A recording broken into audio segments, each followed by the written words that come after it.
नमस्कार दोस्तों, आज की इस वीडियो में हम सुनेंगे धन की देवी माँ भैरव लक्ष्मी व्रत की कथा। तो चलिए शुरू करते हैं। एक बड़ा शहर था। इस शहर में लाखों लोग रहते थे। पहले के जमाने के लोग साथ साथ रहते थे और एक दूसरे के काम आते थे, पर नए जमाने के लोगों का स्वरूप ही अलग सा है। सब अपने अपने काम में रत रहते हैं, किसी को किसी की परवाह नहीं। घर के सदस्यों को भी एक दूसरे की परवाह नहीं होती।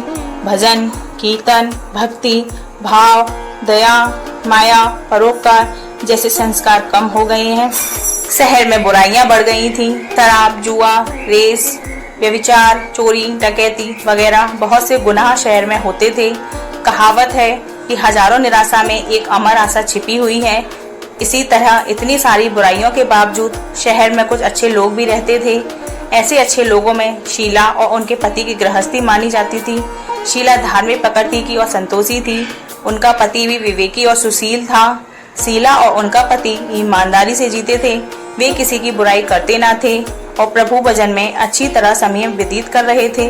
उनकी गृहस्थी आदर्श गृहस्थी थी और शहर के लोग उनकी गृहस्थी की सराहना करते थे। शीला की गृहस्थी इसी तरह खुशी खुशी चल रही थी, पर कहा जाता है कि कर्म की गति अकल है। विधाता के लिखे लेख कोई नहीं समझ सकता है। इंसान का नसीब पल भर में राजा को रंक बना देता है और रंक को राजा। शीला के पति के अगले जन्म के कर्म भोगने बाकी रह गए होंगे कि वह बुरे लोगों से दोस्ती कर बैठा। वह जल्द से जल्द करोड़पति होने के ख्वाब देखने लगा, इसलिए वह गलत रास्ते पर चढ़ गया और करोड़पति की बजाय रोड़पति बन गया। यानी रास्ते पर भटकते भिखारी जैसी उसकी हालत हो गई थी। शहर में शराब, जुआ, रेस, चरस, गांजा वगैरह बदियां फैली हुई थी। उसमें शीला का पति भी फंस गया। दोस्तों के साथ उसे भी शराब की आदत हो गई। जल्द से जल्द पैसा वाला बनने की लालच में दोस्तों के साथ रेस, जुआ भी खेलने लगा। इस तरह बचाई हुई धनराशि, पत्नी के गहने, सब कुछ रेस जुए में गवा दिया था। इसी तरह एक वक्त ऐसा भी था कि वह सुशील पत्नी शीला के साथ मजे में रहता था और प्रभु भजन में सुख शांति से वक्त व्यतीत करता था। उसके बजाय घर में दरिद्रता और भुखमरी फैल गई। सुख से खाने की बजाय 2 वक्त भोजन के लाले पड़ गए और शीला को पति की गालियां खाने का वक्त आया था। शीला सुशील और संस्कारी स्त्री थी। उसको पति के बर्ताव से बहुत दुख हुआ, किंतु वह भगवान पर भरोसा करके बड़ा दिल रखकर दुख सहने लगी। कहा जाता है कि सुख के पीछे दुख और दुख के पीछे सुख आता ही है, इसलिए दुख के बाद सुख आएगा ही। ऐसी श्रद्धा के साथ शीला प्रभु भक्ति में लीन रहने लगी। इस तरह शीला असहाय दुख सहते सहते प्रभु भक्ति में वक्त बिताने लगी। अचानक एक दिन दोपहर को उनके द्वार पर किसी ने दस्तक दी। शीला सोच में पड़ गई कि मुझ जैसे गरीब के घर इस वक्त कौन आया होगा। फिर भी द्वार पर आए हुए अतिथि का आदर करना चाहिए। ऐसे आर्य धर्म के संस्कार वाली शीला ने खड़े होकर द्वार खोला। देखा तो एक मांझी खड़ी थी। वे बड़ी उम्र की लगती थी, किंतु उनके चेहरे पर अलौकिक तेज निखर रहा था। उनकी आंखों में से मानो अमृत बह रहा था। उनका भव्य चेहरा करुणा और प्यार में छलकता था। उनको देखते ही शीला के मन में अपार शांति छा गई। वैसे शीला इस मांझी को पहचानती न थी, फिर भी उनको देखकर शीला के रोम रोम में आनंद छा गया। शीला मांझी को आदर के साथ घर में ले आई। घर में बिठाने के लिए कुछ भी नहीं था, अतः शीला ने सकुचा कर एक फटी हुई चादर पर उनको बिठाया। मांझी ने कहा, क्यों शीला, मुझे पहचाना नहीं? शीला ने सकुचा कर कहा, माँ, आपको देखते ही बहुत खुशी हो रही है, बहुत शांति हो रही है। ऐसा लगता है कि मैं बहुत दिनों से जिसे ढूंढ रही थी वे आप ही हैं, पर मैं आपको पहचान नहीं सकती। मांझी ने हंसकर कहा, क्यों भूल गई? हर शुक्रवार को लक्ष्मी जी के मंदिर में भजन कीर्तन होते हैं, तब मैं भी वहाँ आती हूँ। वहाँ हर शुक्रवार को हम मिलते हैं। पति कलश रास्ते पर चढ़ गया था, तब से शीला बहुत दुखी हो गई थी और दुख की मारी वह लक्ष्मी जी के मंदिर में भी नहीं जाती थी। बाहर के लोगों के साथ नजरें मिलाते उसे शर्म लगती थी। उसने याददाश्त पर जोर दिया, पर यह मांझी याद नहीं आ रही थी। तभी मांझी ने कहा, तू लक्ष्मी जी के मंदिर में कितने सुंदर मधुर भजन गाती थी, अभी अभी तू दिखाई नहीं देती, इसलिए मुझे हुआ कि तू क्यों नहीं आती है, कहीं बीमार तो नहीं हो गई है। ऐसा सोचकर मैं तुझसे मिलने चली आई हूँ। मांझी के अति प्रेम भरे शब्दों से शीला का हृदय पिघल गया। उसकी आंखों में से आंसू आ गए। मांझी के सामने वह बिलक बिलक कर रोने लगी। यह देखकर मांझी शीला के नजदीक सरकी और उसकी सिसकती पीठ पर प्यार भरा हाथ फेर कर सांत्वना देने लगी। मांझी ने कहा, बेटी, सुख और दुख तो धूप और छांव जैसे होते हैं। सुख के पीछे दुख और दुख के पीछे सुख आता ही है। धैर्य रखो बेटी। और तुझे क्या परेशानी है? तेरे दुख की बात मुझे सुना तेरा मन भी हल्का हो जाएगा। और तेरे दुख का कोई उपाय भी मिल जाएगा। उसने माँ जी से कहा, माँ मेरी गृहस्थी में भरपूर सुख और खुशियाँ थीं। मेरे पति भी सुशील थे। भगवान की कृपा से पैसे की बात में भी हमें संतोष था। हम शांति से गृहस्थी चलाते, ईश्वर भक्ति में अपना वक्त व्यतीत करते थे। यकायक हमारा भाग्य हमसे रूठ गया। मेरे पति की बुरी दोस्ती हो गई। बुरी दोस्ती की वजह से वे शराब, जुआ, रेत, चरस, गांजा वगैरह खराब आदतों के शिकार हो गए और उन्होंने सब कुछ गंवा दिया और हम रास्ते के भिखारी जैसे बन गए। यह सुनकर माँ जी ने कहा, सुख के पीछे दुख और दुख के पीछे सुख आता ही रहता है। ऐसा भी कहा जाता है कि कर्म की गति न्यारी होती है। हर इंसान को अपने कर्म भुगतने ही पड़ते हैं, इसलिए तू चिंता मत कर। अब तू कर्म भुगत चुकी है, अब तुम्हारे सुख के दिन अवश्य आएंगे। तू तो माँ लक्ष्मी जी की भक्त है। माँ लक्ष्मी जी तो प्रेम और करुणा के अवतार हैं। वे अपने भक्तों पर हमेशा ममता रखती हैं, इसलिए तू धैर्य रख के माँ लक्ष्मी जी का व्रत कर, इससे सब कुछ ठीक हो जाएगा। माँ लक्ष्मी जी का व्रत करने की बात सुनकर शीला के चेहरे पर चमक आ गई। उसने पूछा, माँ लक्ष्मी जी का व्रत कैसे किया जाता है, फिर मुझे बताइए, मैं यह व्रत अवश्य करूंगी। माँ जी ने कहा, बेटी माँ लक्ष्मी जी का व्रत बहुत सरल है। उसे भरत लक्ष्मी व्रत या भैरव लक्ष्मी व्रत कहा जाता है।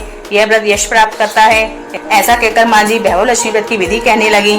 बेटी भैरव लक्ष्मी व्रत वैसे भी सीधा साधा व्रत है, किंतु कई लोग यह व्रत गलत तरीके से करते हैं, अतः उसका फल नहीं मिलता। कई लोग कहते हैं कि सोने के गहने की हल्दी कुमकुम से पूजा करो, बस व्रत हो गया, पर ऐसा नहीं है। कोई भी व्रत शास्त्रीय विधि पूर्वक करना चाहिए, तभी उसका फल मिलता है। सिर्फ सोने के गहने की पूजा करने से फल मिल जाता, सभी आज लखपति बन गए होते। सच्ची बात यह है कि सोने के गहनों का विधि से पूजन करना चाहिए। व्रत की उद्यापन विधि भी शास्त्रीय विधि मुताबिक करनी चाहिए, तभी यह भैरव लक्ष्मी व्रत फल देता है। यह व्रत शुक्रवार को करना चाहिए।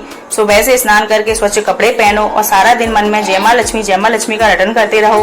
किसी की चुगली नहीं करनी चाहिए। शाम को पूर्व दिशा में मुंह रख सके, इसी तरह आसन पर बैठ जाओ। सामने पाटा रखकर उसके ऊपर रूमाल रखो। रूमाल पर चावल का छोटा सा ढेर करो। उस ढेर पर पानी से भरा तांबे का कलश रखकर कलश पर एक कटोरी रखो। उस कटोरी में एक सोने का गहना रखो। तो सोने का ना हो तो चांदी का भी चलेगा, चांदी का ना हो तो नगद रुपया भी चलेगा। बाद में घी का दीपक जलाकर धूप बत्ती सुलगाकर रखो। माँ लक्ष्मी जी के बहुत स्वरूप हैं और माँ लक्ष्मी जी को श्री यंत्र अति प्रिय है, अतः भैरव लक्ष्मी में पूजन विधि करते समय सर्वप्रथम श्री यंत्र और लक्ष्मी जी के विविध स्वरूपों का सच्चे दिल से दर्शन करो। उसके बाद लक्ष्मी स्तवन का पाठ करो। बाद में कटोरी में रखे हुए गहने या रुपए को हल्दी कुमकुम और चावल चढ़ाकर पूजा करो और लाल रंग का फूल चढ़ाओ। शाम को कोई मीठी चीज बनाकर उसका प्रसाद रखो। ना हो सके तो शक्कर या गुड़ भी चल सकता है। फिर आरती करके 11 बार सच्चे हृदय से जय माँ लक्ष्मी बोलो। बाद में 11 या 21 शुक्रवार यह व्रत करने का दृढ़ संकल्प माँ के सामने करो और आपकी जो मनोकामना हुआ पूरी करने को माँ लक्ष्मी जी को विनती करो। फिर माँ का प्रसाद बांटो और थोड़ा सा प्रसाद अपने लिए रखो। अगर आप में शक्ति हो तो सारा दिन उपवास रखो और सिर्फ प्रसाद ग्रहण करके समय खाना खा लो। अगर थोड़ी शक्ति भी ना हो तो 2 बार भोजन कर सकते हैं। बाद में कटोरी में रखा गहना या रुपया ले लो। कलश का पानी तुलसी क्यारी में डाल दो और चावल पक्षियों को डाल दो। इसी तरह शास्त्रीय विधि अनुसार व्रत करने से उसका फल अवश्य मिलता है। इस व्रत के प्रभाव से सब प्रकार की विपत्ति दूर होकर आदमी माला माल हो जाता है। संतान ना हो से संतान प्राप्ति होती है। सौभाग्यशाली स्त्री का सौभाग्य अखंड रहता है। कुंवारी कन्या को मनभावन पति मिलता है। शीला यह सुनकर आनंदित हो गई। फिर पूछा, माँ आपने भैरव लक्ष्मी व्रत की जो शास्त्रीय विधि बताई है वैसे मैं अवश्य करूंगी, किंतु इसकी उद्यापन विधि इस तरह करनी चाहिए, यह भी कृपा करके सुनाइए। माँ जी ने कहा, 11 या 21 जो मन्नत मानी हो उतने शुक्रवार यह भैरव लक्ष्मी व्रत पूरी श्रद्धा और भावना से करना चाहिए। व्रत के आखिरी शुक्रवार को जो शास्त्रीय विधि अनुसार उद्यापन विधि करनी चाहिए वह मैं तुझे बताती हूँ। आखिरी शुक्रवार को खीर या नैवेद्य रखो। पूजन विधि हर शुक्रवार को करते हैं वैसे ही करनी चाहिए। पूजन विधि के बाद श्रीफल फोड़ो और कम से कम 7 कुंवारी या सौभाग्यशाली स्त्रियों को कुमकुम का तिलक करके साहित्य संगम की भैरव लक्ष्मी व्रत की एक पुस्तक उपहार में देनी चाहिए और सबको खीर का प्रसाद देना चाहिए। फिर धन लक्ष्मी स्वरूप भैरव लक्ष्मी स्वरूप माँ लक्ष्मी जी की छवि को प्रणाम करें। माँ लक्ष्मी जी का यह स्वरूप वैभव देने वाला है। प्रणाम करके मन ही मन भावुकता से माँ की प्रार्थना करते वक्त कहें कि हे माँ धनलक्ष्मी, हे माँ वैभव लक्ष्मी, मैंने सच्चे हृदय से आपका वैभव लक्ष्मी व्रत पूर्ण किया है, तो हे माँ हमारी जो मनोकामना हो वह बोलो, मनोकामना पूर्ण करो, हमारा कल्याण करो, हमारा सबका कल्याण की। जैसे संतान ना हो से संतान देना, सौभाग्यशाली स्त्री का सौभाग्य अखंड रखना, कुंवारी लड़की को मनभावन पति देना, आपका यह चमत्कारी भैरव लक्ष्मी व्रत जो करे उसकी सब विपत्ति दूर करना, सबको सुखी करना। हे माँ आपकी महिमा अपरंपार है। इस तरह माँ की प्रार्थना करके माँ लक्ष्मी जी का धनलक्ष्मी स्वरूप को भाव से वंदन करो। माँ जी के पास से भैरव लक्ष्मी व्रत की शास्त्रीय विधि सुनकर शीला भाव विभोर हो उठी। उसे लगा मानो सुख का रास्ता मिल गया है। उसने आंखें बंद करके मन ही मन उसी क्षण संकल्प लिया है, हे भैरव लक्ष्मी माँ, मैं भी माँ जी के कहे मुताबिक श्रद्धा से शास्त्रीय विधि अनुसार भैरव लक्ष्मी व्रत 21 शुक्रवार तक करूंगी और व्रत की शास्त्रीय विधि अनुसार उद्यापन विधि करूंगी। शीला ने संकल्प करके आंखें खोली तो सामने कोई ना था। वह विस्मित हो गई कि माँ जी कहाँ गई। यह माँ जी दूसरा कोई ना था, साक्षात लक्ष्मी जी ही थी। शीला लक्ष्मी जी की भक्त थी, इसलिए अपने भक्त को रास्ता दिखाने के लिए माँ लक्ष्मी देवी माँ जी का स्वरूप धारण कर शीला के पास आई थी। दूसरे दिन शुक्रवार था। सवेरे स्नान करके स्वच्छ कपड़े पहनकर शीला मन ही मन श्रद्धा से पूरे भाव से जय माँ लक्ष्मी का मन ही मन रटन करने लगी। सारा दिन किसी की चुगली नहीं की। शाम हुई तब हाथ पांव मुंह धोकर शीला पूर्व दिशा में मुंह करके बैठी। घर में पहले सोने के बहुत से गहने थे, पर पतिदेव गलत रास्ते पर चढ़कर सब गहने गिरवी रख दिए थे। पर नाक की चुन्नी बच गई थी। नाक की चुन्नी निकालकर उसे धोकर शीला ने कटोरी में रख दी। सामने पाटे पर रूमाल रखकर बुट्टी पर चावल का ढेर किया। उस पर तांबे का कलश पानी भरकर रखा। उसके ऊपर चुन्नी वाली कटोरी रखी। फिर माँ जी ने कही थी वह शास्त्रीय विधि अनुसार बंधन स्तवन पूजन वगैरह किया और घर में थोड़ी शक्कर थी वो प्रसाद में रखकर भैरव लक्ष्मी व्रत किया। यह प्रसाद पहले पति को खिलाया। प्रसाद खाते ही पति के स्वभाव में फर्क पड़ गया। उस दिन उसने शीला को मारा नहीं, सुनाया भी नहीं। शीला को बहुत आनंद हुआ। उनके मन में भैरव लक्ष्मी व्रत के लिए श्रद्धा बढ़ गई। शीला ने पूर्ण श्रद्धा भक्ति से 21 शुक्रवार तक भैरव लक्ष्मी व्रत किया। 21वें शुक्रवार को माँ जी के कहे मुताबिक उद्यापन विधि करके 7 स्त्रियों को भैरव लक्ष्मी व्रत की 7 पुस्तकें उपहार में दी। फिर माता जी के धनलक्ष्मी स्वरूप को छवि को वंदन करके भाव से मन ही मन प्रार्थना करने लगी, हे माँ धनलक्ष्मी, मैंने आपका भैरव लक्ष्मी व्रत करने की मन्नत मानी थी, वह व्रत आज पूर्ण किया है। हे माँ, मेरी हर विपत्ति दूर करो, हमारा सबका कल्याण करो। जिसे संतान ना हो उसे संतान देना, सौभाग्यशाली स्त्री का सौभाग्य अखंड रखना, कुंवारी लड़की को मन भावन पति देना। आपका यह चमत्कारी भैरव लक्ष्मी व्रत करे, उनकी सब विपत्ति दूर करना, सबको सुखी रखना। हे माँ, आपकी महिमा अपार है। ऐसा बोलकर लक्ष्मी जी के धन लक्ष्मी स्वरूप की छवि को प्रणाम किया।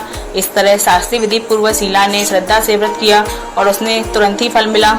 उसका पति गलत रास्ते पर चला गया था, वह अच्छा आदमी हो गया और कड़ी मेहनत करके व्यवसाय करने लगा। माँ लक्ष्मी जी के भैरव लक्ष्मी व्रत के प्रभाव से उसको ज्यादा मुनाफा होने लगा। उसने तुरंत शीला के गिरवी रखे गहने छुड़ा लिए। घर में धन की बाढ़ सी आ गई। घर में पहले जैसी सुख शांति छा गई।